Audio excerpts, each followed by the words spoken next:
Hola, buenas noches a todos. Soy el doctor Rosenberg Albores Figueroa, soy anestesiólogo cardiovascular, actual presidente de la Sociedad Mexicana de Anestesiólogos Cardiotorácicos. Quiero agradecer una vez más que nos acompañen a esta transmisión del webinar del día de hoy, con este nuevo formato. Estamos tratando de implementar nuevas y mejores tecnologías en cada una de nuestras transmisiones con el fin de llevar a ustedes pues, mejor calidad, obviamente de contenidos temáticos y también mejor calidad de transmisión. Es para nosotros de verdad un placer demostrarles a través de este esfuerzo pues las mejoras que hemos estado teniendo, ¿no? Y poco a poco vamos a estar innovando en este campo. Sin más preámbulo, quiero presentarles el día de hoy, que es lunes 8 de junio, al doctor Favela, el doctor Abraham, José Abraham Favela. Él es anestesiólogo egresado del Centro Médico Nacional de Occidente. Posteriormente hizo anestesiología en pacientes oncológicos, oncología, en el Instituto Nacional de Cancerología, donde es actualmente médico adscrito. Él nos va a hablar el día de hoy de anestesia total endovenosa en cirugía oncológica. Queremos agradecer también al Laboratorio Aspen por su patrocinio para la plática del día de hoy. Doctor Favela, muchas gracias por acompañarnos en el día de hoy y te dejo con el foro.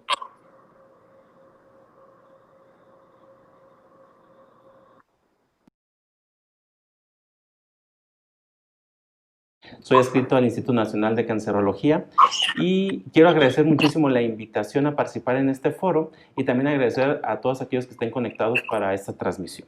El tema que voy a desarrollar el día de hoy es en cirugía oncológica y vamos a empezar a ver cuáles son el contenido que va a tener esta charla. Vamos a empezar a hablar un poco del escenario perioperatorio en el paciente oncológico. Vamos a hablar de la inmunosupresión que se presenta durante este escenario. También cuál es el mecanismo para que exista un desarrollo de metástasis relacionadas en el perioperatorio y cuál es la evidencia actual que existe por perfundir propofol, lidocaína, opioides. Cerraré con un par de conclusiones, pero también quiero aprovechar la oportunidad de todo lo que estamos viviendo con la pandemia del COVID y agregué un plus a la plática. Vamos a ver cuáles son los beneficios que se han descrito de utilizar TIVA en pacientes infectados con COVID que tienen que ser llevados a cirugía. Si nosotros nos empezamos a analizar o metemos un clavado a la red y buscamos todos aquellos artículos que hablan de escenario perioperatorio en el paciente oncológico, es una gran infinidad. Son muchísimos artículos que mencionan que existe un estado de inmunosupresión al momento que el paciente oncológico se lleva a cirugía. Todos ellos concluyen en 3 puntos muy importantes. La cirugía por sí sola va a estar asociada con una proliferación del tumor y metástasis después del evento quirúrgico. La decisión quirúrgica va a liberar células tumorales que van a entrar a la circulación periférica y esto puede darnos diseminación. Y después, la presencia en la circulación periférica de células tumorales va a estar asociado con una peor sobrevida. Pero ¿qué pasa? Si nosotros nos quedamos solamente con esta información, va a parecer un poquito contradictorio, porque hay que recordar que actualmente las 3 líneas terapéuticas de la enfermedad oncológica, la que ocupa el primer lugar es la cirugía y es la que tiene la mayor tasa de éxito. Entonces, esto no es un hecho que sea al 100%. Para que esto pueda darse, depende de muchos mecanismos o de muchos factores. Con lo que les acabo de mencionar, ¿qué quiere decir? Nosotros vamos a tener un tumor primario. Este tumor primario, el momento que se somete a un evento quirúrgico, el evento quirúrgico puede dar una activación del sistema inmunológico. Esta activación principalmente va a haber una sobreexpresión de interleucina 6, hay que recordar que está fuertemente ligada con procesos inflamatorios, una sobreexpresión de ciclooxigenasa tipo 2 y esto tiene algo muy importante, la ciclooxigenasa tipo 2 siempre va a dar un producto que va a ser la prostaglandina E2 y que está fuertemente asociado con la aparición de nuevos vasos sanguíneos, con aumento de metaloproteinasas y con el aumento del factor nuclear kappa B. Esto va a traer un muy fuerte proceso inflamatorio a nivel del cáncer que lo va a estimular y va a dar un aumento en la motilidad de las células oncológicas, un aumento de su capacidad de invasión y un aumento de la proliferación. Pero también este mismo tumor, otra exposición que va a tener es que durante el perioperatorio pueden darse situaciones de hipoxia tisular. Si eso se llega a presentar y el paciente cursa con hipoxia tisular, va a haber una sobreexpresión del factor inducible por hipoxia subunidad 1 alfa y del factor de crecimiento endotelial vascular. Esto fuertemente asociado con la aparición de un proceso angiogénico. Y como tercer punto, si nosotros permitimos que en el perioperatorio el paciente curse con estímulos dolorosos, pues va a desencadenar una respuesta adrenérgica, va a haber aumento del cortisol, aumento de catecolaminas, y esto nos va a traer un estado de inmunosupresión ligado a la inmunidad innata, principalmente la actividad de las natural killers. ¿Qué va a pasar con este estado de inmunosupresión? Que tanto el conteo como la capacidad citotóxica de las natural killers se va a disminuir. Hay que recordar que ante cualquier evento oncológico, la primera línea de defensa de nuestro organismo son las natural killers, que inmediatamente reconocen estas células que tienen una estructura normal y las atacan. Pero en el perioperatorio, al momento que se da que el tumor primario se ve enfrentado a estos eventos y la célula se desprende, una pequeña célula que también se le conoce como microtrombo tumoral, puede irse al torrente sanguíneo o también a la circulación linfática y desencadenar ahora sí una metástasis después del perioperatorio. Esta inmunosupresión, como ya lo he manifestado, es multifactorial. Se da por sí sola por la cirugía, porque el paciente tenga dolor, porque el paciente curse con estrés psicológico, porque el paciente tenga hipotermia, y esto puede ser desde el en el pre, en el trans y en el post. Y los siguientes factores que voy a mencionar son factores que se reconocen, pero actualmente son debatibles. Que un paciente oncólogo se transfunda puede asociarse a inmunosupresión, que sea expuesto a opioides o que sea expuesto a anestésicos inhalados. Pero esa inmunosupresión se puede activar en cualquier momento del perioperatorio, ya sea en el pre, en el trans o en el post. Y esta inmunosupresión, como ya decíamos, y vuelvo a hacer mucho énfasis, va a impactar en la inmunidad celular, en la inmunidad innata, en las natural killers. Pero no solamente en ellas, sino también otras células especializadas que nos ayudan como línea de defensas, como son las células pulmonares, las células dendríticas o las células mononucleares. Pero también todos esos factores activan un proceso inflamatorio que trae consigo un proceso proangiogénico, principalmente por la sobreexpresión de prostaglandina C2 y por el factor de crecimiento endotelial vascular. Todo este proceso de inmunosupresión va a impactar en la célula oncológica que se desprende del tumor primario. Pero para que esa célula que se desprende del tumor primario pueda realmente crear una metástasis, tiene que llevar todo un proceso. Número 1, diseminación, que entre al torrente sanguíneo o que entre a la circulación linfática. Número 2, una vez que está viajando, decida adherirse a cualquier otra estructura a distancia.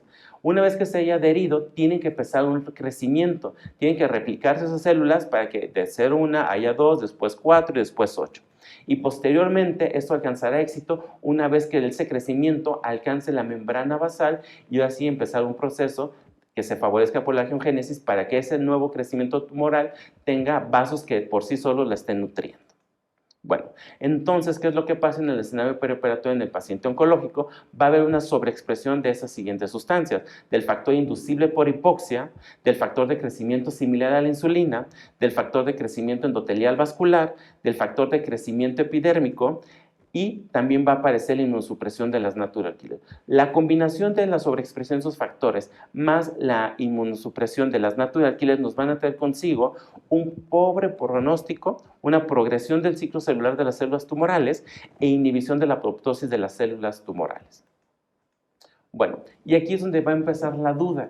¿Qué es mejor para el paciente oncológico que se va a enfrentar a una cirugía? ¿Una anestesia inhalada o una anestesia endovenosa? Bueno, en el 2020 apareció este artículo donde ponían ese esquema y decían todos los beneficios que nos puede ofrecer la técnica activa, desde el sistema renal, sistema gastrointestinal, en la cirugía oncológica, que tiene un apartado muy especial, donde dicen que el propofol no suprime la capacidad citotóxica de las natural killer y que se ha relacionado fuertemente con supervivencia o periodo libre de la enfermedad. También la técnica endovenosa con propofol puede tener beneficios en los pacientes mayores, puede ayudar al dolor postoperatorio, al sistema cardiovascular y algo muy importante, también tendrá un impacto positivo en el sistema inmunológico, donde va a ayudar a barrer mayor cantidad de radicales libres, tendrá un papel antioxidante, va a tener un papel antiapoptosis y va a tener un papel antiinflamatorio. Vuelvo a recordar, el perioperatorio del paciente oncológico que desencadene inflamación va a tener un desenlace negativo en la evolución de nuestro paciente. También en la revista de Anestesia y Analgesia en el año 2017, en mayo, sale esta infografía. Y esa infografía fue muy tajante, porque ponen una balanza y de un lado nos ponen medicamentos que tendrán un papel positivo en el paciente y del otro lado nos ponen aquellos medicamentos que van a tener un papel negativo. Y de manera muy tajante ponen los papeles que tendrán un papel positivo en el paciente oncológico serán los AINES, el propofol y los anesésicos locales. Y quienes tendrán un papel negativo serán los opioides y los anesésicos volátiles. Bueno, los AINES se les reconoce que tiene una capacidad protectora en el paciente oncológico porque va a inhibir la angiogénesis y esto a partir de que inhibe la ciclooxigenasa, no va a haber producción de prostaglandinas y es un mecanismo por el cual podemos inhibir la angiogénesis, va a inhibir la proliferación celular y la migración e invasión de las células tumorales. La lidocaína se le han reconocido papeles como inhibición del factor de necrosis tumoral alfa y del factor de crecimiento endotelial. Y también va a tener, hay que recordar el mecanismo de acción de los anestésicos locales que va a ser un bloquear los canales de sodio. Y el más importante, el propofol, que se le reconoce que tiene una promoción de la actividad citotóxica del natural killer, que va a haber una inhibición de la ciclooxigenasa y del factor inducible por hipoxia subunidad 1-alfa y que va a tener una inhibición por sí solo de la motilidad celular y de la invasión de las células tumorales. Y del lado negativo nos ponen a los opioides. ¿Por qué los opioides se les ha dado un papel negativo en el paciente oncológico? Porque va a tener una activación de la angiogénesis y porque va a tener una activación del factor de crecimiento epidérmico y también de la activación de las MAC. Estas células, este grupo de proteínas tiene un papel muy importante en la evolución oncológica y sobre todo de las células metastásicas. Cuando hay una sobreexpresión de esto, les da una cierta peculiaridad a las células oncológicas, haciéndolas más resistentes a procesos de quimioterapia o más resistentes a procesos de radiación y que pudiera ser resistente al tumor. De hecho, actualmente están corriendo diferentes estudios donde se investiga exactamente cuál es la participación de estos marcadores y si pudiera haber una terapia dirigida contra ellos. Los anestésicos volátiles van a tener una activación del factor de crecimiento similar a la insulina y del factor inducible por hipoxia 1, superunidad 1-alfa. Si nos quedamos solamente con esta información, con todo lo que les he presentado, pues de manera muy tajante y muy sencilla podremos decir que la activa tiene un mayor peso para el paciente oncológico que los inhalados. Pero ojalá que las cosas fueran así de simple, así de sencillas de tomar esta decisión. Hay que ser muy críticos con la información que nos presentan. Bueno, les voy a presentar una serie de artículos y cuáles fueron las conclusiones que ellos llegaron.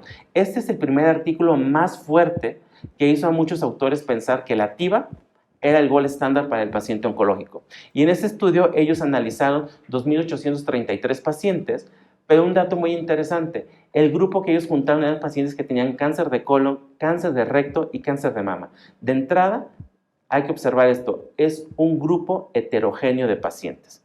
Ellos evaluaron la sobrevida a 1 año y a 5 años, y el grupo de pacientes que estuvo expuesto a propofol fueron 903 pacientes y los pacientes con una técnica con sevoflurane fueron 1.935 pacientes. Ellos observaron que a 1 año y a 5 años era a favor del propofol. Ellos así lo ponen en sus conclusiones. Y que el cáncer de colon a 1 año se observó que tenía una sobrevida mayor al 10% comparado con el grupo de colon y de mama. Pero ¿qué es lo que pasa cuando revisamos la estadística de este estudio? Pues tiene un hazard ratio de 0.24, coqueteando completamente con la unidad, y un intervalo de confianza de 0.71 a 1.25. ¿Qué quiere decir esto? Que su intervalo de confianza arrebasa la unidad, quitándole completamente peso estadístico a los resultados de este estudio.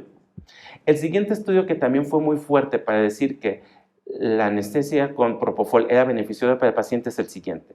Ellos hicieron de igual manera 2 grupos. En el grupo de anestésicos inhalados fue por 3.316 pacientes y por el grupo de activa fue de 3.714. Muchos pacientes. Pero ¿cuál es el problema que tienen ellos? Que también es un grupo heterogéneo. Metieron pacientes de diferentes entidades oncológicas. Ellos observaron que el porcentaje mayor de muertes estuvo en los pacientes que fueron una técnica inhalada, que fue del 24% contra el 13.5% de las técnicas endovenosas. Pero ¿qué es lo que pasa con su hazard ratio? En la anestesia halogenada tiene un hazard ratio de 1.46, lo vamos a interpretar que tiene es un factor de riesgo para el paciente oncológico, con intervalos de confianza de 1.29 y 1.66, que no arrebasan la unidad, pero sí están por arriba de la unidad.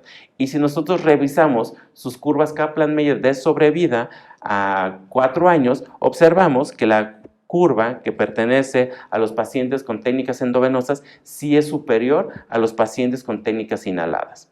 Pero repito, un gran problema metodológico que tiene este estudio es que son grupos heterogéneos. Y después aparece este otro artículo que ellos dicen que el análisis estadístico estuvo a favor de la TIVA, que la sobrevida libre de enfermedad es mayor en TIVA y que los anestésicos inhalados incrementan el riesgo de micrometástasis. Pero algo muy interesante de este autor es que es muy sincero con sus conclusiones. Y él dice, la frecuencia de mortalidad es completamente variada y el efecto de la TIVA se ve muy limitada por el tipo de cáncer y el estadio. Y se le agradece esa conclusión, porque actualmente hablar de cáncer es una enfermedad heterogénea. Existen diferentes tipos de cáncer. Cáncer de mama, cáncer de colon, cáncer de recto, cáncer de ovario.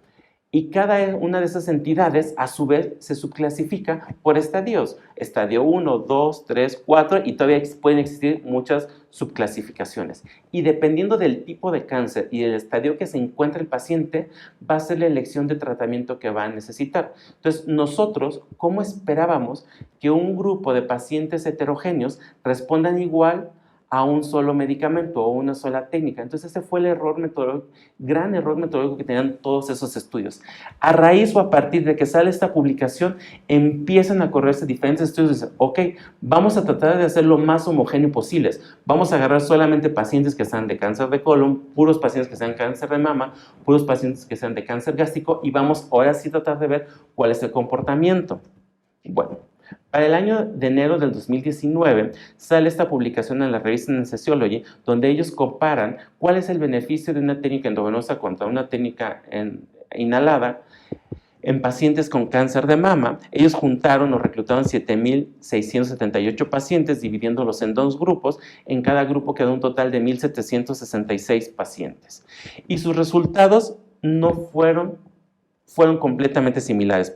Podemos observar en la imagen que la técnica endovenosa tuvo a 5 años una recurrencia libre de sobrevida de 93.2% y en la inhalada fue del 93.8%.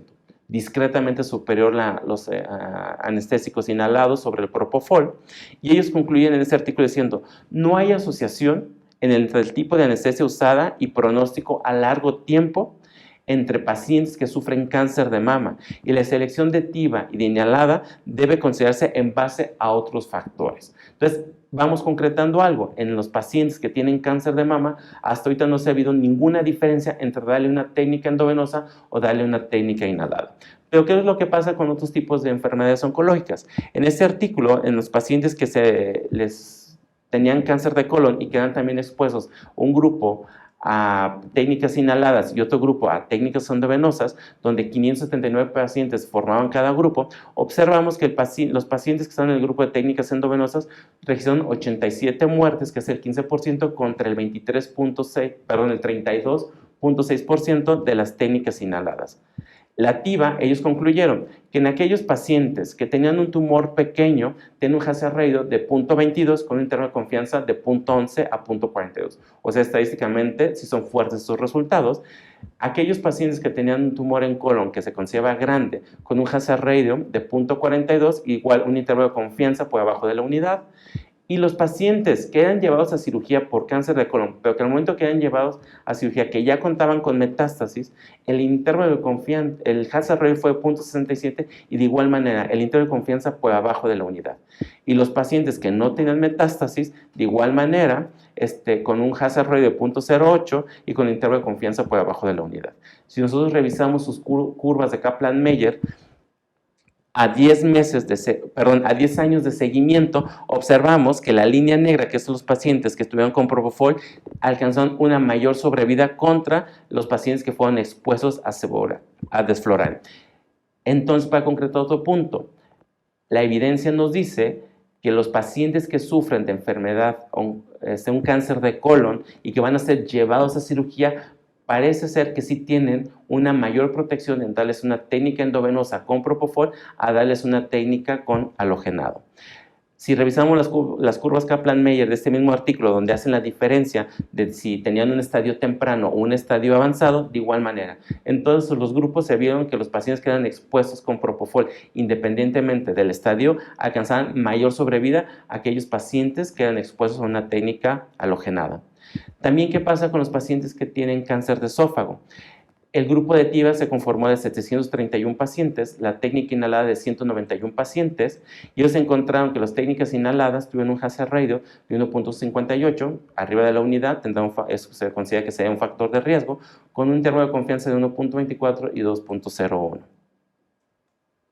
De igual manera, las curvas Kaplan-Meier, en un seguimiento a 8 años, encontramos que el grupo, que es la línea punteada de los pacientes que estuvieron expuestos a una técnica activa, alcanzaron una mayor sobrevida contra los pacientes que tenían técnicas halogenadas. Entonces, en los pacientes que tienen cáncer de esófago, también se sugiere la evidencia que darles TIVA tiene un mayor beneficio que darles una técnica con halogenados. Pero, ¿qué pasa con los pacientes que tienen cáncer de pulmón de células no pequeñas?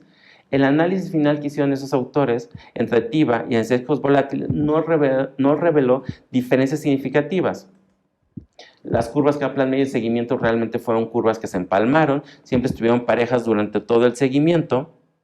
Entonces, en los pacientes que van a ser llevados a cirugía por un tumor de células, un tumor de pulmón de células no pequeñas, no parece haber una diferencia entre darles una técnica con halogenado o una técnica con propofol. Pero, ¿qué pasa con los pacientes de cáncer gástrico? Ellos reunieron 2.856 pacientes, 897 pacientes en cada grupo, y el grupo de TIVA alcanzó una mayor sobrevida, con un hazard ratio de 0.65 e intervalo de confianza por abajo de la unidad. Y las curvas Kaplan-Meier a 80 meses de seguimiento, de igual manera, el grupo con propofol alcanza una mayor sobrevida, al contrario con el grupo de técnicas endovenosas. Entonces, también ponemos en el lado de los pacientes que sí se ven beneficiados con técnicas endovenosas con propofol al cáncer gástrico. Y los pacientes que sufren de cáncer de páncreas, ellos encontraron que los pacientes bajo TIVA tuvieron el menor número de complicaciones y el grado de complicación fue bajo. Y eso es muy interesante, porque todos los anteriores estudios que les había mencionado solamente se enfocaban a ver cómo iban los pacientes de sobrevida. Pero ese estudio no solamente analizaron sobrevida, sino también vieron la aparición de complicaciones. Y encontraron que el grupo con técnicas endovenosas con propofol tuvieron menor número de complicaciones, o las complicaciones que se presentaron fueron de menor grado contra pacientes que recibían halogenados. Pero no hubo una diferencia entre los grupos en cuestión de los días de estancia intrahospitalaria ni el perfil inflamatorio posterior a la cirugía. Me voy a regresar un poco. Actualmente existe una gran cantidad de artículos donde están haciendo cultivo de células tumorales y son expuestas a diferentes concentraciones de propofol o de anestésicos locales para ver cuál es el beneficio. Y no solamente, y están estudiando más allá de cuál es la interacción del propofol con el RNA y el ADN de estas células tumorales y en su progresión. Los estudios son a favor del propofol. Parece ser que el propofol tiene una interacción directa con el microRNA, lo cual inhibe que no expresen ciertas proteínas, como pueden ser las metaloproteinasas, que es lo que les confiere a las células tumorales que tengan una mayor agresividad. Falta que esos estudios se cierren para ver cuál es la evidencia que arrojan. Y parece que los más fuertes o los que tienen resultados más positivos ha sido en el grupo de pacientes con cáncer gástrico.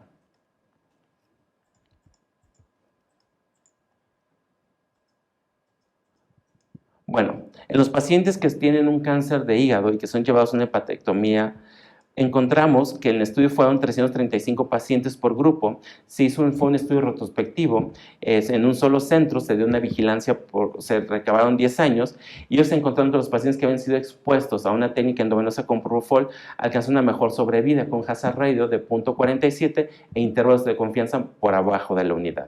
De igual manera se observó algo muy similar a aquellos pacientes que tenían un hepatocarcinoma y que ya tenían metástasis. De igual manera se vieron favorecidos con el uso de técnicas endovenosas. Y aquí son muy drásticas sus curvas Kaplan-Meier, donde vemos una separación bastante significativa entre las curvas de propofol y la de desflorane, un seguimiento a los 10 años. Pero no solamente cuando damos TIVA perfundimos propofol, muchas veces también hacemos uso de otros fármacos. Bueno, algo que está que se está estudiando mucho y que parece tener resultados muy prometedores es el uso de perfusiones de lidocaínas intravenosas en los pacientes oncológicos. Y les voy a explicar por qué. Ese estudio es muy interesante. Bueno, en ese estudio se vio que la activación de las natural killer de su actividad citotóxica se veía completamente protegida y también se veía estimulada por estar expuestas a ciertas concentraciones de lidocaína. Incluso que se incrementaba la sobreexpresión en su superficie de las células, una unidad que se llama NKG2D, que les confiere una mayor, para distinguir mejor a aquellas células tumorales. ¿Y de dónde surge todo esto? Bueno, actualmente se han corrido diferentes estudios. Ese es un estudio que se hizo en ratoncitos, donde se les inoculó células tumorales en sus vejigas, y una vez que observaron que ese ratoncito tenía un tumor dentro de su vejiga, hicieron diferentes grupos.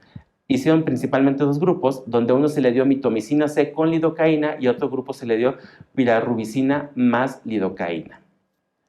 Ellos observaron que el grupo que tenía mitomicina C con lidocaína tenían una sobrevivencia de 34.62 a 49.3. ¿Y qué es lo que hicieron aquí? El grupo que tenía los ratoncitos que tenían un cáncer en su vejiga, fueron expuestos, un grupo fue expuesto a pura lidocaína a esta concentración de 1.25, otro grupo una concentración de 2.5 de solamente lidocaína y un tercer grupo de solo lidocaína de 5 miligramos. Y después tienen un grupo donde solamente lo exponían a una concentración de mitomicina C. Y tuvieron después otros 3 grupos donde la concentración de mitomicina C fue la misma, pero lo que varió fue la concentración de lidocaína. Al momento que sacrificaban a los ratoncitos y extraían la vejiga de los ratones y hacían un corte microscópico, observaron que el mayor índice de inhibición de células tumorales los encontraron en el grupo que había sido perfundido con mitomicina C y con la alta concentración de lidocaína de 5 miligramos por mililitro, donde tenían un porcentaje de inhibición del 97.18%. Pareciera ser que el uso concomitante de un antitumoral, como en este caso la mitomicina C más lidocaína, potencia los efectos de la mitomicina. Y no es que potencie los efectos, fue un error decirlo, sino que hace que la célula sea más sensible a la quimioterapia. ¿Y qué pasó con el grupo de pirarubicina con lidocaína? Fue algo completamente muy similar. Hicieron 3 grupos donde jugaron con la concentración de la lidocaína, hubo otro grupo control que fue una concentración de pirarubicina, y después los últimos 3 grupos que fue la misma concentración de pirarubicina y jugaron con la concentración de lidocaína. Y el resultado fue completamente similar. Observaron que el mayor grupo que tenía una inhibición de células tumorales se encontró en el grupo que tenía pirarubicina con la concentración más alta de lidocaína, que fue de 5 miligramos por mililitro. Y también han salido gran cantidad de artículos que nos dicen, hemos encontrado que las células metastásicas, una característica principal que tienen es que tienen una mayor sobreexpresión de canales de sodio en su superficie. ¿Y cuál sería el papel de esta sobreexpresión de canales de sodio? Pues bueno, las células metastásicas tienen esta expresión de canales de sodio. Eso se observa principalmente en células metastásicas de cáncer de próstata, de colon y de ovario. Y parece ser que esta sobreexpresión de canales de sodio les da la mayor capacidad de adhesión para poder esa célula que estaba en un tumor primario, se desprende, entra al torrente sanguíneo, empieza a diseminarse, y lo que va a hacer que se adhiera a cualquier otro tejido y que esta adhesión sea fuerte va a ser los canales de sodio. Y sorpresa, hay que recordar que la lidocaína tiene la capacidad de bloquear los canales de sodio dependientes de voltaje. Entonces, aquí viene otra teoría. Parece ser que independientemente que la lidocaína conserva y potencia la actividad citotóxica de las natural killer, y que aparte el uso concomitante con quimioterapia hace que la célula tumoral sea más sensible, también podría darle un papel protector al paciente, haciendo que las células que se desprenden de un tumor primario no alcancen a adherirse y no aparezca así una metástasis a largo plazo. Pero no solamente perfundimos propofol ni lidocaína en nuestros pacientes, también cuando hacemos técnicas endovenosas hacemos el uso de opioides. Y aquí es un tema muy fuerte porque existe diferente evidencia que dice que los opioides tienen un papel deleterio en los pacientes oncológicos, y tenemos otra evidencia que dice no hemos encontrado ese efecto deleterio en los pacientes oncológicos. ¿Y qué es lo que pasa con esta información? Si nosotros nos revisamos a los primeros artículos que salen diciendo que los opioides tienen un papel negativo en el paciente oncológico, hay que observar muy bien cuál es el opioide que analizaron. y siempre opioide que fue analizado es morfina. ¿Cuántos de ustedes actualmente utilizan la morfina en un manejo transanestésico? Bueno, hice una pequeña revisión donde solamente busqué aquellos artículos que estuvieron buscando el impacto de un opioide y la sobrevida en los pacientes que eran llevados a una cirugía oncológica y que ese opioide solamente incluyera sufentanilo, fentanilo y remifentanilo. Hay que recordar que actualmente en México ya contamos como el fentanilo, ya puede ser una arma o una opción más para poder utilizarlo en sus manejos anestésicos. Bueno, los artículos que encontré incluyen cáncer de pulmón de células no pequeñas. Aquí ellos analizaron el uso de opioide en el postoperatorio, pero los que nos importan más son los que hicieron el uso en el intraoperatorio, que fue en un grupo de cáncer de laringio, carcinoma oral, cáncer esofágico y próstata. Ellos analizaron algunos de esos opioides que les mencioné, ya sea fenta, sufenta o remifenta, pero ¿qué es lo que pasa con sus resultados cuando los observamos? Su evidencia es muy baja y la calidad metodológica de esos estudios no es tan buena. ¿Por qué? Porque vuelven a caer en el error de los primeros artículos con propofol. Sí fueron grupos homogéneos por la entidad oncológica, pero no se preocuparon por el estadio. Lo ideal es que todos esos estudios agarren a un grupo de pacientes que tengan la misma enfermedad oncológica, por ejemplo, cáncer de colon, y que todos sean en un estadio 2 al momento que son llevados a la cirugía y que después del seguimiento sea la misma evolución, o sea, que todos esos pacientes que fueron llevados a cirugía, que fueron estadio 2 y después de la cirugía sean expuestos al mismo tratamiento quimioterapéutico, porque si un grupo les dan 5-FU y a otro les dan otro quimioterapéutico, pues bueno, tratar de decir que porque el evento que yo le di un halogenado o le di propofol, va a ser muy difícil poder determinarlo. Entonces, el error que cometen sus artículos de igual manera es que son grupos no homogéneos. Sí son la misma entidad oncológica, pero el estadio es completamente diferente. Es lo que hace que la calidad no sea tan buena y que la evidencia que nos dan pues termine siendo baja. Bueno, ese otro artículo donde también se dedicaron a ver qué pasaba con los pacientes que tenían cáncer de recto, cáncer colorectal sobre el uso de opioides. Ellos hicieron una revisión de 13 artículos del 2008 al 2018. 7 artículos fueron retrospectivos, 5 fueron estudios de seguimiento y solamente un estudio fue un estudio controlado randomizado. Y la muestra, el error que todos esos artículos tienen, fue completamente heterogénea. Sí fueron pacientes de cáncer colorectal, pero el estadio al momento que eran llevados a cirugía, pues era completamente diferente. Había pacientes desde estadio 2 hasta pacientes estadio 4. Los pacientes el estadio 4 de la enfermedad colorectal son pacientes que al momento que son llevados a cirugía ya se sabe que tienen metástasis a cualquier otro órgano. Hubo muchas variables de confusión que no fueron limpiadas y la evidencia no es concluyente. El que no dar opioides realmente beneficia al paciente. Entonces, aquí tenemos una decisión muy importante. Por un lado, tenemos evidencia no concluyente donde sí hace uso de opioides como fenta, sufenta o remifenta, donde no concluyen si realmente exponer a los pacientes a esos medicamentos sí empeora la evolución, pero también sabemos que por otro lado, si a un paciente en el preoperatorio yo le quito los opioides, que son la piedra más fuerte de la analgesia, corremos el riesgo que en cualquier momento del transoperatorio y en el postoperatorio los pacientes cursen con dolor. Y si un paciente cursa con dolor, ya se lo mencionaba al inicio de la plática, es un factor de riesgo para disparar esa inmunosupresión. Hay una liberación muy importante de catecolaminas y las catecolaminas causan una inmunosupresión en las natural killer, disminuyendo esa citotoxicidad que tiene. Entonces, pues aquí nos quedamos que si le quitamos los opioides, existe el riesgo de que tengan dolor y cuando el opioide que yo le puedo dar, pues realmente no hay una evidencia muy fuerte que justifique no darlo en los pacientes oncológicos. Pero antes de pensar, o algo que todos los artículos habían caído, es yo a un paciente lo van a operar hoy.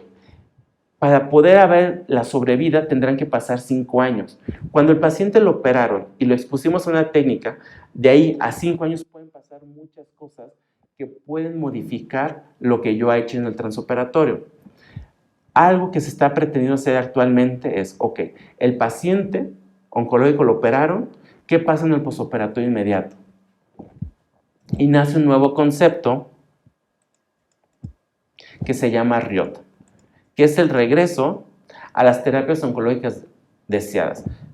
Llega un paciente oncológico, es revisado por los expertos, por los cirujanos, por los oncólogos médicos, se toma la decisión de cuál es los beneficios de ese paciente. Si ese paciente se decide que su primera línea de tratamiento va a ser una cirugía, pero después de la cirugía tiene que continuar con algún esquema de radioterapia, quimioterapia o inmunoterapia, pues lo ideal es que lo inicie lo más pronto posible después del evento quirúrgico. Entonces, aquí lo que se está pretendiendo con este nuevo concepto es que es una nueva métrica de calidad.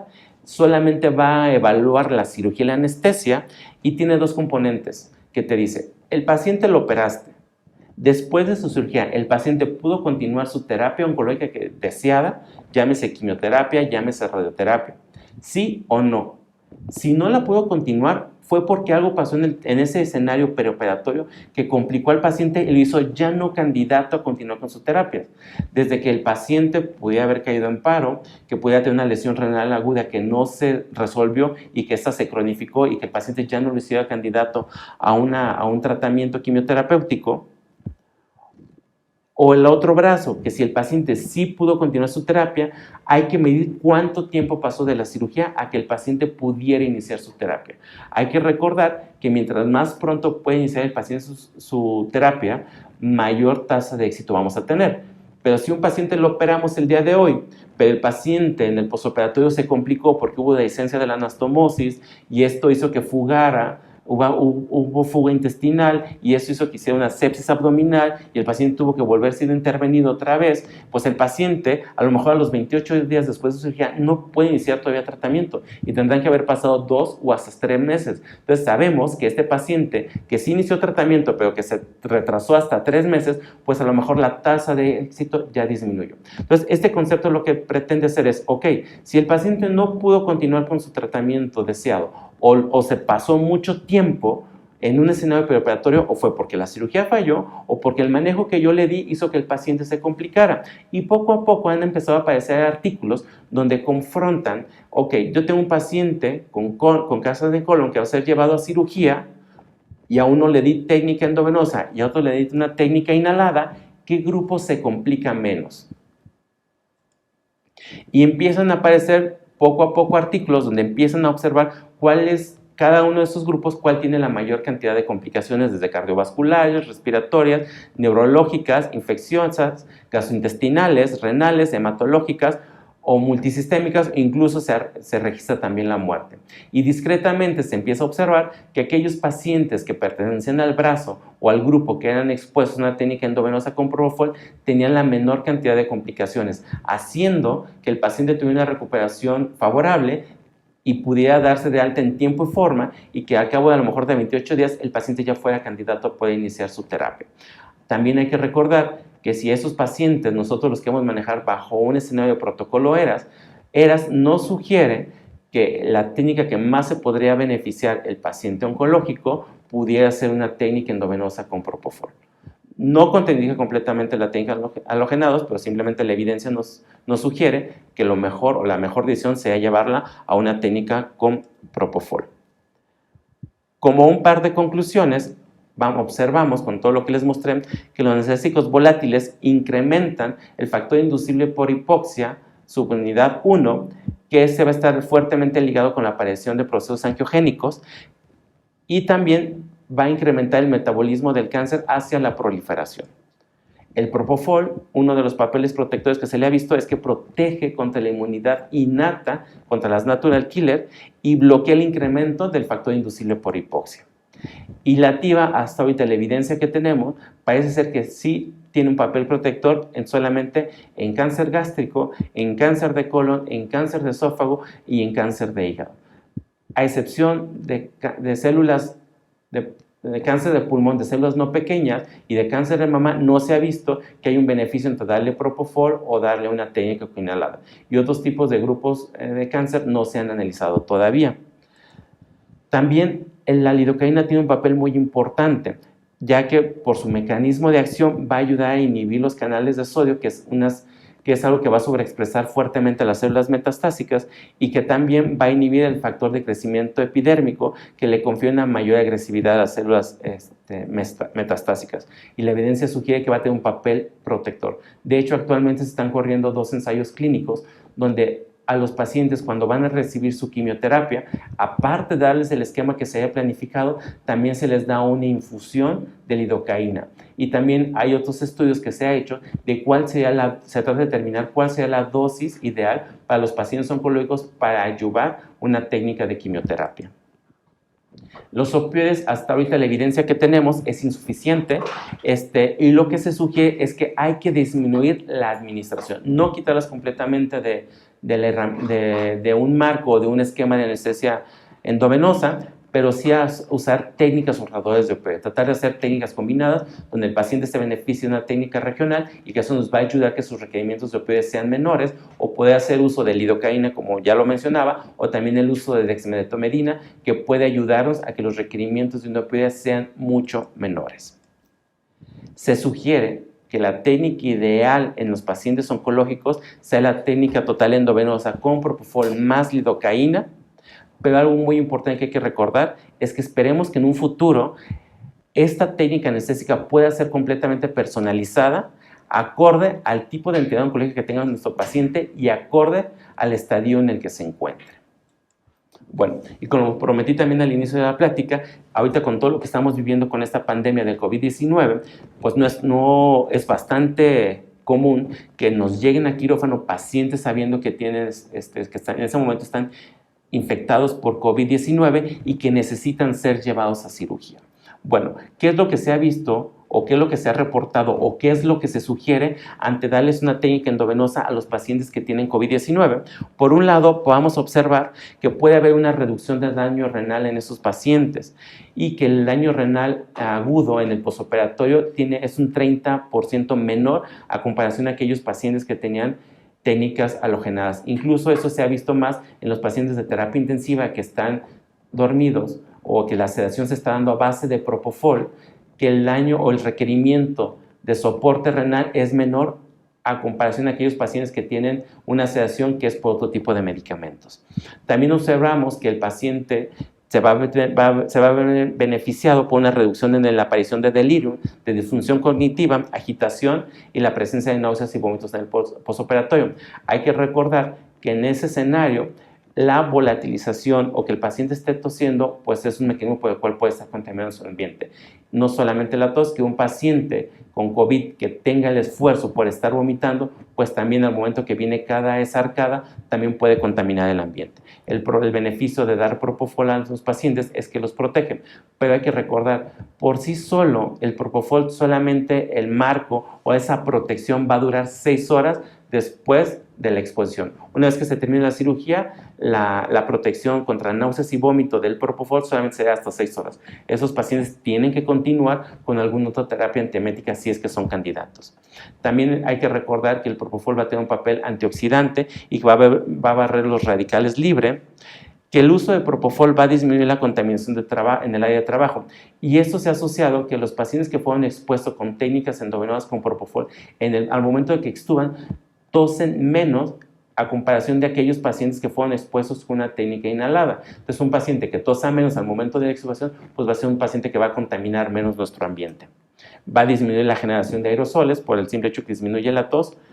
Y algo muy importante que ya les había mencionado, parece ser que el efecto del propofol sobre la inmunidad, que va a traer un incremento en la inmunidad innata, o sea, que las natural killer va a preservar su actividad citotóxica, que incluso las va a potenciar, va a ayudar que aquellas células que ya estén infectadas con COVID y que cambian su morfología, las puede detectar de manera más temprana, más exacta e iniciar de una manera más pronta su destrucción. Y también el propofol, por la disminución de ciertos factores, nos va a ayudar a que no haya sobreexpresión de citoquinas. Y hay que recordar que hay algo muy importante, que es lo que hace que se agrave los pacientes que tienen enfermedad por COVID, es la gran tormenta de citoquinas que sufren. Entonces, el propofol también ayuda a regular que esa expresión de tormenta de citoquinas no sea tan mayor. No se ha analizado todavía en pacientes con COVID, pero todos los estudios que se han hecho anteriormente en relación a pacientes oncológicos, se ha visto que la expresión de citoquinas es menor en esos pacientes. Entonces, si sabemos que tenemos una enfermedad que una de las cosas que hace que se pueda complicar es la gran cantidad de la tormenta de citoquinas y tenemos un medicamento que se ha observado que puede reducir, Ese es otro papel beneficioso que se les ha hecho a los pacientes. Y también la rápida recuperación que puedan tener esos pacientes, que pudiera ayudarnos a disminuir la estancia intrahospitalaria y que esos pacientes se puedan ingresar de manera más temprana. Por mi parte, será todo. Estoy aquí con mi participación. Aquí dejo mi correo por si alguien quiere contactarme para poder discutir alguno de esos temas que desarrollé.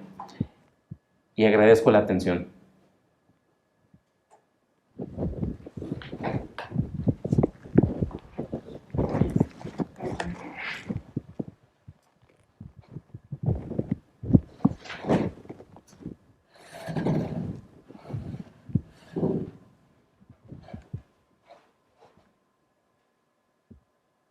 No se escucha.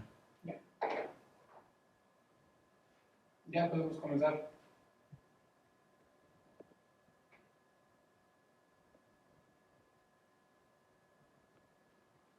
No se escucha.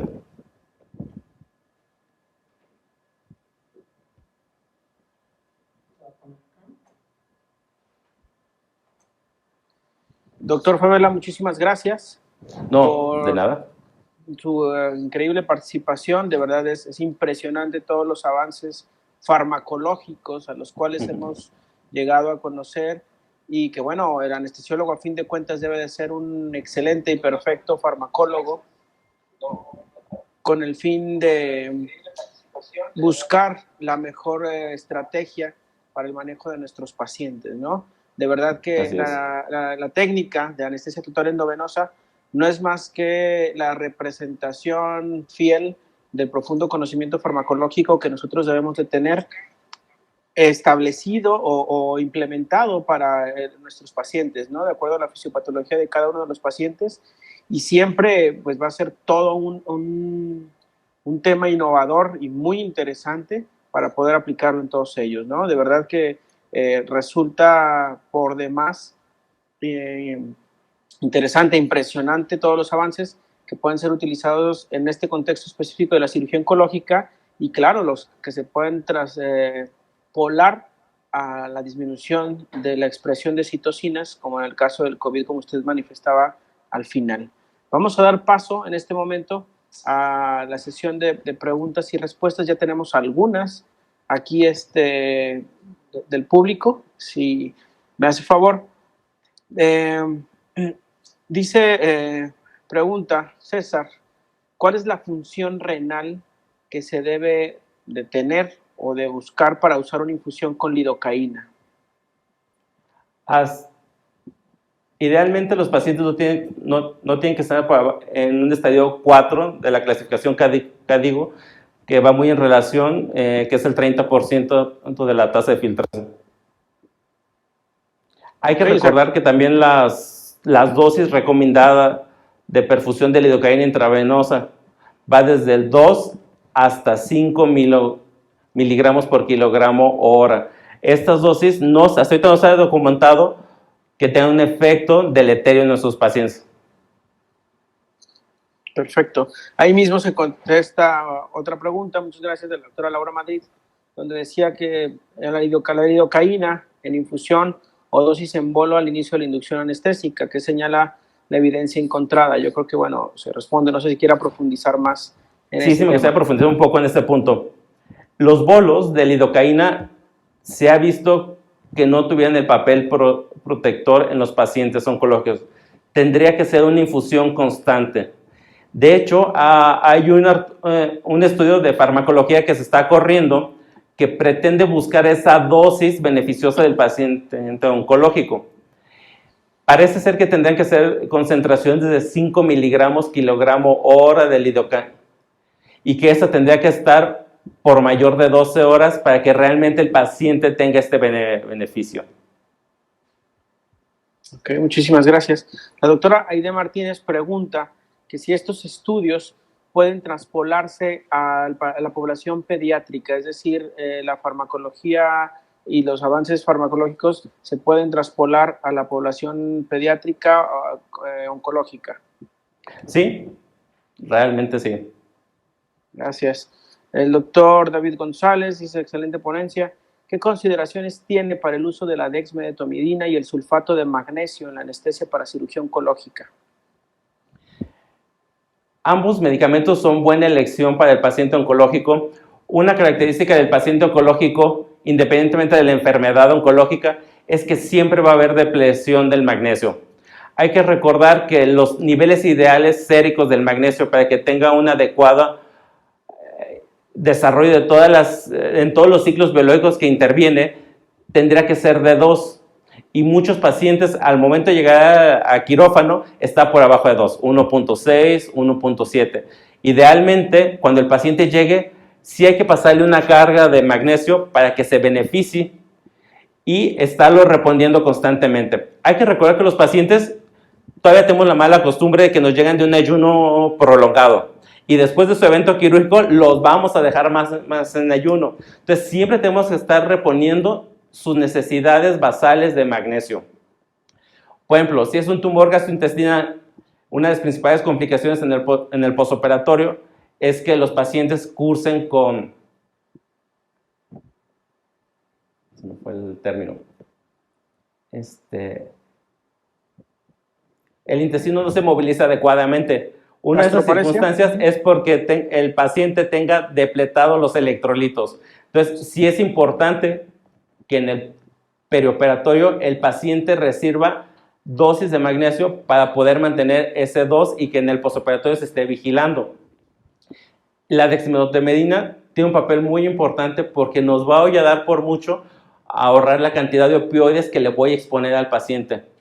Hasta ahorita no se ha encontrado, o al menos yo no he encontrado, un estudio fuerte de dexme que diga que sí se haya relacionado con una peor sobrevida en el postoperatorio. Solamente se ha visto un estudio en pediátricos, pacientes que fueron de cirugía de HIPEC, y los resultados que obtuvieron no fueron concluyentes, diciendo que la dexme empeore la evolución del paciente. Entonces, actualmente es un medicamento que sí se puede utilizar en el escenario oncológico, me ayuda a ahorrar propofol y opioides y me da un despertar mucho más agradable para el paciente. Incluso ese efecto residual analgésico que tiene ayuda a que el paciente no tosa tanto al momento de la extubación. De acuerdo, muchas gracias. Pregunta el doctor Lev, ¿se podría recomendar la anestesia libre de opioides durante la cirugía y continuar el manejo de dolor después de la cirugía? Ok. Va a estar un poco sesgado mi pregunta. Personalmente, no soy fan de la técnica libre de opioides. Algo que yo critico de la técnica libre de opioides es la gran cantidad de medicamentos que utilizan para tratar de darle analgesia a nuestro paciente. Ketamina, dexme, lido, incluso utilizan esmolol. Ellos dicen o justifican que utilizan esmolol porque al momento que bloquean los receptores beta da un papel analgésico. Yo estoy también encontrado un esquema de algología que utilice esmolol o que utilice metoprolol para darle analgesia a los pacientes o control del dolor. Entonces, a mí no termina de quedar completamente claro cuál es el uso o cuál es el beneficio de perfundir esmolol en la técnica libre de opioides. Y secundariamente, lo que decía en la plática, realmente quitar la piedra más fuerte que tenemos, que es un opioide, para ayudar al control del dolor del paciente y que el paciente realmente curse con dolor, hay que recordar que eso, al momento que sale la descarga adrenérgica, nos va a dar o nos va a impactar en la actividad citotóxica de la natural kill. Yo lo que sugiero es hacer técnicas ahorradoras de opioide, donde posiblemente yo necesite un bolo pequeño para el momento de la laringoscopía y conforme avance la cirugía, darle requerimientos según el paciente lo necesite. Puede ser una perfusión o puede ser en bolos. Pero mi opinión personal es no dar técnica libre de opioides a los pacientes oncológicos. Perfecto, muchas gracias. La doctora Norma Cuellar preguntaba al respecto, ¿no? Si está de acuerdo en las técnicas ahorradoras de opioides en este paciente más que la anestesia libre de opioides justamente, ¿no? Completamente de acuerdo. Una duda, en el caso específico de disminuir el requerimiento de opioides bajo estas modalidades ahorradoras, ¿convendría utilizar un opioide de acción ultracorta? El beneficio de un opioide ultracorta es el despertar más pronto que vamos a tener. Hay que recordar que muchas veces la cirugía oncológica son cirugías muy prolongadas, cirugía de hígado, cirugía de páncreas. Entonces, el beneficio que tendría de utilizar un opioide de acción ultracorta es que al final de las 8 horas de la cirugía oncológica no voy a tener problemas para la emersión al momento que yo cierre mi opioide. Y también hay que recordar que no existen mucha evidencia sobre el uso de opioides de acción ultracorta en el perioperatorio. Pareciera ser que Remifenta, Sufenta, tuvieran un papel no tan negativo que otros opioides en el paciente oncológico. Ok, muchas gracias. Pregunta la doctora Basilia Kawich, ¿las dosis de lidocaína en infusión se reducen en caso de anestesia combinada con peridural si usamos lido a este nivel? No. Hay que recordar que las dosis tóxicas de lidocaína se refieren a 7 miligramos por kilogramo, pero para que realmente tengamos un evento de toxicidad, tendré que tener en ese momento 7 miligramos por kilo de peso para que el paciente presente.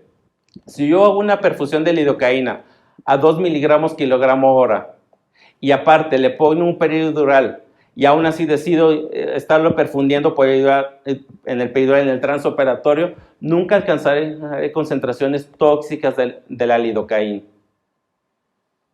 Ok, muchas gracias. Pregunta la doctora Norma Cuellar, ¿tiene alguna experiencia con el uso de propanidida en el paciente oncológico en TIVA? Sí, sí tengo experiencia. De hecho, espero que pronto ya salga el artículo publicado. Manejamos casos con propanidido. Fue una excelente experiencia. Los requerimientos de propanidido fueron muy pocos y tuve un buen despertar en los pacientes. Habría que evaluar cuál sería el impacto en corto y a largo plazo en el paciente oncológico. Pero en el comportamiento transoperatorio de dar una técnica endovenosa con propanidido fue muy bueno. Muchas gracias, doctor. La doctora Paloma Molano pregunta, ¿qué opinión tiene sobre los opioides neuroaxiales? No estaría en contra de ellos. Los opioides neuroaxiales terminan siendo dosis mucho más pequeñas. Hay que recordar que cuando hacen referencia a los efectos deleterios de los opioides, va muy relacionado con la cantidad a la que son expuestos los pacientes. Un beneficio de poner opioide neuroaxial es que las dosis son muy pequeñitas como para que realmente desencadenen un estado de inmunosupresión. Okay. Perfecto. Creo que por ahora, doctor, son todas las preguntas. No sé si Raúl, ¿tienes alguna otra pregunta por ahí? Parece que no. La verdad es que hay muy buenos comentarios, todos felicitándolo desde Bolivia y muchos lugares de Latinoamérica en relación a que, bueno, es un tema completamente vigente, de mucho interés y que, como yo le decía, es el pleno dominio de la farmacología que necesita el anestesiólogo, ¿no? Hacer este tipo de técnicas adecuadas para el paciente de acuerdo a su fisiopatología, ¿no? No sé si usted nos quiere agregar algo para cerrar. Bueno, y que también ese tema va muy ligado al concepto que se ha empezado a manejar, anestesias personalizadas, ¿no? O sea, acorde al paciente, sus características clínicas que tenga, su enfermedad oncológica, el estadio que tenga, pues yo tendré que elegir una técnica anestésica ideal al paciente pensando en su impacto positivo en el postoperatorio inmediato como en su postoperatorio tardío y que el paciente logre alcanzar esa sobrevida a 5 años. Perfecto. 2 preguntas más ya para cerrar. El doctor Javier Armendáriz dice, en su experiencia, en una técnica libre de opioides o ahorradora, ¿podemos manejar el dolor postoperatorio y hasta transoperatorio con un bloqueo regional o neuroaxial en anestesia combinada? Sí, de hecho yo sugiero mucho que si es una cirugía de abdomen mayor, ya sea de gine, de urología o gastro, empezar con un peridural, usarlo desde el inicio, mantenerlo activo todo el transoperatorio y usarlo en el postoperatorio como analgesia. Lo que hago con mis pacientes es que les pongo un peridural y paso un bolo de lidocaína, perfundo lidocaína en todo el transoperatorio y una vez que la cirugía termina, lo conecto a una infusión a dosis analgésicas. Esa infusión la dejo por 48 horas y posteriormente valoro el retiro de la misma. Las primeras 24 horas es donde el paciente nos va a cursar con la mayor dolor. Si nosotros tenemos el dolor controlado en esas 24 horas, la incidencia de dolor posterior a eso va a ser menor. De acuerdo. Y pregunta a la doctora Araceli Gutiérrez si ha utilizado la lidocaína en infusión para analgesia en el postoperatorio. Ya nos explicó que, bueno, lo utiliza como infusión peridural continua. Sí.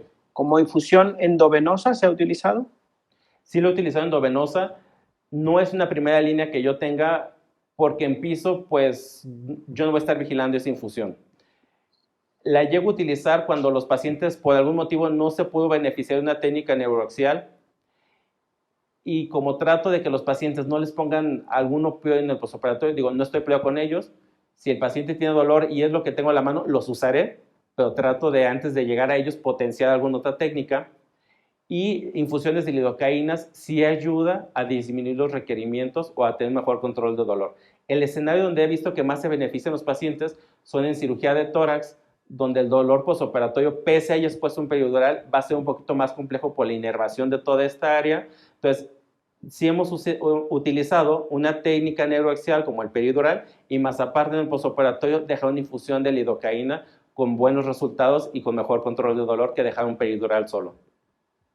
Ok.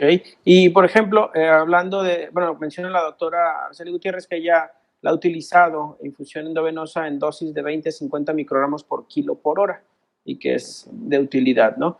Hablando específicamente de cirugía de tórax, la experiencia que ustedes tienen en el manejo del dolor con las técnicas interfaciales, por ejemplo, el bloqueo ESP, etcétera. Sí son buena alternativa al momento que el paciente no pueda ser candidato a un peridural o que decidamos, que el paciente no se va a poner un peridural y utilicemos otra técnica de anestesia regional periférica. Son buenas, son efectivas. Obviamente, si eso se utiliza con ultrasonido, pues vamos a tener mayor éxito de la técnica. Nada más que hay que recordar que en cirugía de tórax, el problema va a ser que siempre se va a quedar un tubo de drenaje. Los pacientes, cada vez que están respirando, pues existe el roce pleural constantemente con el tubo y es un dolor que muchas veces no logramos controlar con ninguna técnica regional.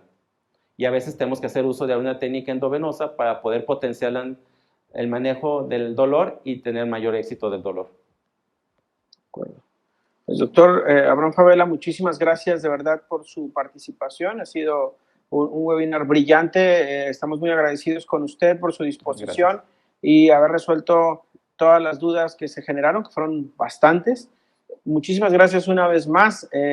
Tiene las puertas de la Ciudad Mexicana de Anestesiólogos Cardiotorácicas abiertas para lo que podamos ayudarle. Y les recordamos a todos los que nos siguen que el próximo lunes, 21 horas, vamos a tener la plática de anestesia en el paciente con obesidad mórbida a cargo de la doctora Mónica Urriola. Ella es anestesióloga cardiovascular. Muchísimas gracias. Bueno, la última, la doctora Norma Cuellar, dice que han utilizado combinaciones de ropivacaína más lidocaína peridural para el control del dolor postoperatorio. ¿Es adecuado para usted o recomienda el uso solo de uno de ellos? Yo recomiendo no mezclar anestésicos locales. Si realmente la mezcla de anestésicos locales fuera exitosa, pues algún laboratorio va a sacar esa presentación. Yo recomiendo que si yo puse una anestésica peridural y utilicé lidocaína, ese anestésico se mantenga todo el manejo de ese catéter. Yo puedo titular la concentración desde dosis anestésicas hasta dosis analgésicas, de igual manera la ropivacaína. Me enfoqué mucho en el uso de la lidocaína porque es el que tiene mayor, el que se ha expuesto más o se ha descrito más de su beneficio sobre el paciente oncológico, tanto en su uso como intravenoso como peridural. Pero también la ropivacaína se ha descrito que pudiera tener ese papel beneficioso en el paciente oncológico. La desventaja de la ropivacaína es que no se va a poder administrar intravenoso. Pero si desde el peridural utilizaron ropivacaína, pues utilicen ropivacaína todo el transoperatorio y en el posoperatorio lleven a una dosis analgésica para que el paciente tenga el beneficio. Pero no recomiendo mezclar anestésicos locales. Perfecto. Pues ahora sí, muchísimas gracias una vez más, doctor Abraham Favela. De verdad agradecidos enormemente con su participación. Muchas gracias y bueno, gracias a todos los que nos acompañaron. Tuvimos una audiencia muy grande, un poquito más de 300 personas en vivo en algún momento, en las 3 sitios donde se estaba transmitiendo. Y bueno, yo creo que ha sido una de las más taquilleras que hemos tenido. Muchísimas gracias, doctor. Le mandamos un fuerte abrazo y de verdad, muchísimas gracias por su participación con nosotros. Agradezco la invitación. Gracias, hasta luego. Buenas noches a todos. Buenas noches.